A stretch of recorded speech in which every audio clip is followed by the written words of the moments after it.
Episode 81, and it is time to take a trip to the land of the rising sun, as this episode is on the Japanese macaque. And unfortunately, I am going through a cold or flu or something, so pardon my nasally BS. But while last episode was big and brash, this one, not so much. The Japanese macaque is synonymous with tranquility, as they are most famous for their habit of relaxing in the many hot springs of the Japanese mountains. This fame is the direct inspiration for the exhibit today, and I'll tell you what, small puddles and divots are not easy in this game. But let's get into the animal, shall we? Scientifically known as Macaca fuscata, or the brown macaque, they are the only native monkey to Japan, which can actually be seen in their local name of Nihozaru, which literally means Japanese monkey. They're also the furthest northern species of monkey, reaching the 41st parallel north, and for reference, other locations at this latitude are cities like Chicago, Barcelona, and Istanbul.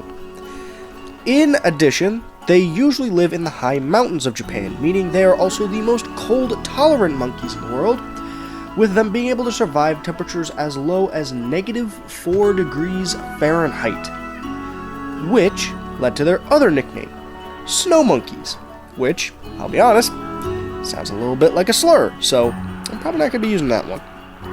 Now, let's begin our history lesson on our mountainous monkeys, shall we? The species that would become the Japanese macaque evolved sometime 880 to 310,000 years ago, branching off of the rhesus macaque of mainland Asia, and at this time, Japan was actually connected to China and Korea through a land bridge. If you haven't noticed, about 90% of these stories have a land bridge at some point. But this led to a steady migration onto what will eventually be the island of Japan. Eventually, 10 to 20,000 years ago, they would split from the mainland and lead to the further genetic changes that brought us our frosty friends.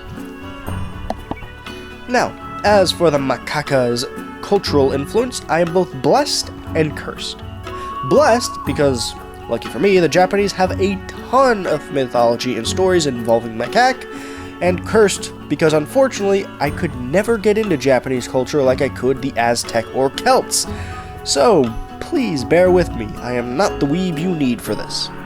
But, fuck it, let's see what we can do. There are many divine beings that either were in some way or took the form of a monkey. One of which is Arutahiko, the monkey god that roamed the crossroads of heaven and earth. There were also beings known as Raiju, that would take the form of monkeys to keep the thunder god Raijin company. There was also a monkey god known as Sarogami that had become very influential after the unification of Japan in 1590.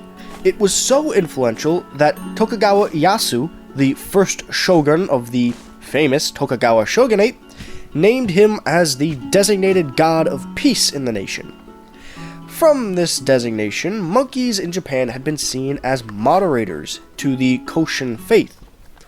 The macaque had also become a very common topic of art throughout the centuries, usually found in cloth and wood paintings. However, come the Edo period, the depiction of the Japanese macaque had often been used in making clasps for things like pouches and kimonos. Oh, one of the most famous artistic depictions of the Nippon native is of the three wise monkeys. And the Toshogu shrine symbolized the concept regulating negative perceptions. You may know them better as speak no evil, hear no evil, see no evil.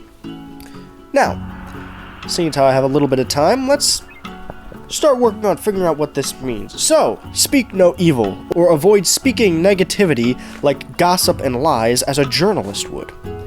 Hear no evil, to not listen to the horrible lies and negativity told to you by journalists.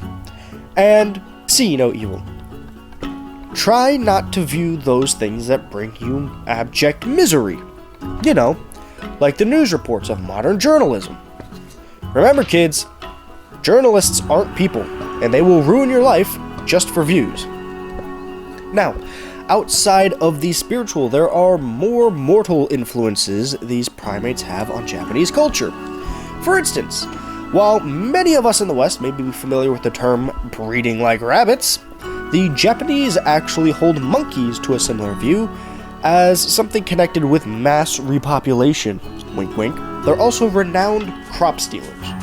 This had unfortunately led to the main form of direct extermination of the animal. Unlike with many other primates in places like Africa and South America, it is very uncommon to hunt the macaque for food in Japan. Ever since agriculture came around in 300 BC, the want to hunt the animal had sharply diminished. As a matter of fact, in 676, Emperor Tenmu formally banned the eating of horses, dogs, monkeys, cattle, and chicken. While the first three make sense, and cattle would make sense for some religions that may have made their way to Japan, my Puerto Rican ass vehemently objects to the banning of chicken consumption. But even though the practice had mostly run out of favor, there are some places in Japan that do still often hunt monkeys.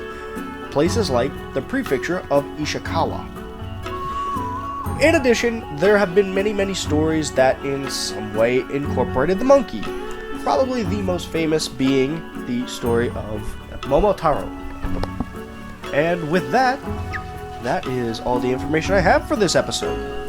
I again apologize for the audio quality. I can't stop the flu and I need to get this out.